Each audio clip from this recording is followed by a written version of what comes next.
अस्सलाम वालेकुम। आज के इस महाटेट पर मरकूज सेशन में हम उर्दू कवायद के बुनियादी तस्वुरात को बिल्कुल साफ साफ समझेंगे।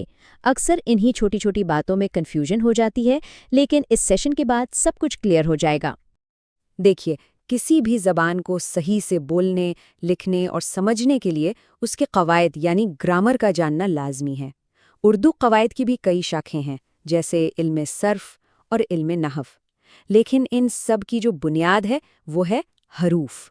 तो आज हम अपनी शुरुआत इसी बुनियाद से करेंगे। तो सबसे पहले आइए हुरूफ की तकसीम को उनकी बनावट यानी उनके स्ट्रक्चर के लिहाज से समझते हैं। जैसा कि हम जानते हैं, उर्दू हुरूफ तहज्जी में कुल 52 हुरूफ हैं और इन्हें बनावट की बुनियाद पर दो बड़े ग्रुप्स में बांटा जाता है। पहला है हुरूफ मुफरद और दूसरा हुरूफ मुरक्कब। यहाँ पर इन दोनों का फ़र्क समझना बहुत ज़रूरी है। हुरूफ मुफरद वो अकेले सिंगल हुरूफ हैं जो हम बचपन से सीखते आए हैं, जैसे अलिफ, बे, पे, सिंपल। जबकि हुरूफ मुरक्कब दो हुरूफ को मिलाकर एक नई थोड़ी भारी आवाज़ बनाते हैं, जैसे बे में हे मिलाया तो बन गया भे। अच्छा, बनावट के बाद हुरूफ की जो दूसरी अहम तकसीम है वो उनकी आवाज़ों की बुनियाद पर है। चलिए अब देखते हैं हुरूफ इल्लत और हुरूफ सही क्या होते हैं। ये तकसीम तो और भी आसान है। बिल्कुल अंग्रेजी के वाउल्स की तरह उर्दू में सिर्फ 3 हुरूफ इल्लत हैं, अलिफ, वाव और छोटी ये। बस ये 3। इनके अलावा जितने भी हुरूफ बच गए वो सब के सब हुरूफ सही यानी कॉन्सोनेंट्स कहलाते हैं। अब यहाँ एक बहुत ही दिलचस्प कायदा सामने आता है जो तलफ़्फ़ुज़ यानी प्रोनाउंसिएशन को बदल देता है। जब कुछ हुरूफ से पहले अलिफ लाम लगता है तो लाम की आवाज़ साइलेंट हो जाती है। इन्हें कहते हैं हुरूफ शम्सी, जैसे लफ्ज़ अशम्स में। दूसरी तरफ हैं कमरी हुरूफ जिनके साथ लाम की आवाज़ बिल्कुल साफ अदा की जाती है, जैसे अल कमर में।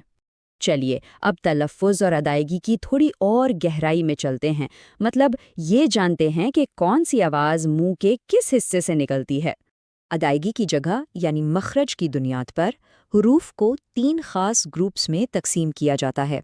और हाँ, इम्तिहान के नुक्ता नज़र से ये एक बहुत ही अहम टॉपिक है। तो आइए इन तीनों को समझते हैं। पहले हैं हुरूफ हल्की। ये वो हुरूफ हैं जिनकी आवाज़ हलक से निकलती है, जैसे आइन या हा। फिर हैं हुरूफ सिफिरिया, इनमें सीटी जैसी आवाज़ आती है।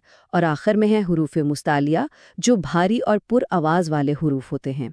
अब बात करते हैं कुछ ऐसे हुरूफ की जिनकी एक से ज़्यादा शक्लें या आवाज़ें होती हैं।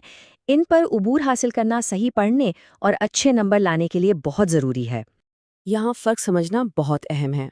नून ज़ाहिर में नून की आवाज़ पूरी तरह से साफ़ और वाज़ेह अदा होती है, जैसे लफ्ज़ शान में। जबकि नून गुन्ना में आवाज़ नाक से निकलती है और पूरी तरह क्लियर नहीं होती, जैसे लफ्ज़ मान में। याद रखिए, इस छोटे से फ़र्क से लफ्ज़ का मतलब तक बदल सकता है। हर्फ वाव तो बहुत ही वर्सेटाइल है। इसकी 3 अलग अलग आवाज़ें हो सकती हैं। पहला वाव मारूफ, जिसमें लंबी ऊ की आवाज़ आती है, जैसे नूर।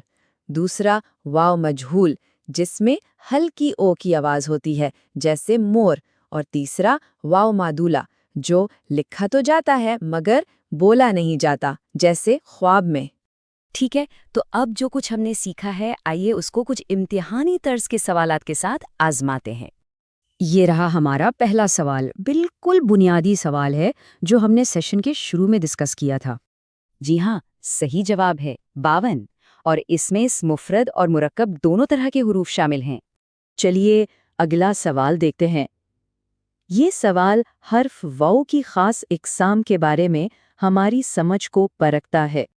और इसका सही जवाब है वाव मदूला। क्यों? क्योंकि इस लफ्ज़ में वाव स्पेलिंग के लिए लिखा तो गया है, लेकिन उसका तलफ़्फ़ुज़ नहीं किया जाता। आइए एक और सवाल की कोशिश करते हैं। इसका ताल्लुक अदायगी यानी आर्टिकुलेशन से है। यहाँ सही जवाब हुरूफ हल्की है। याद है ना, ये वही हुरूफ है जिनकी आवाज़ हलक से अदा की जाती है। चलिए अहम पॉइंट्स को एक बार तेजी से दोहरा लेते हैं। इम्तिहान के लिए इन नंबर्स को ज़रूर याद रखिएगा। उर्दू में कुल 52 हुरूफ हैं, 14 शम्सी, 14 कमरी और 3 हुरूफ इल्लत। और हमेशा याद रखिए, कॉन्सेप्ट क्लियर तो क्वेश्चन पक्का। اگر یہ سیشن آپ کے لیے مددگار ثابت ہوا تو مزید مہا ٹیٹ مواد کے لیے لائک، شیئر اور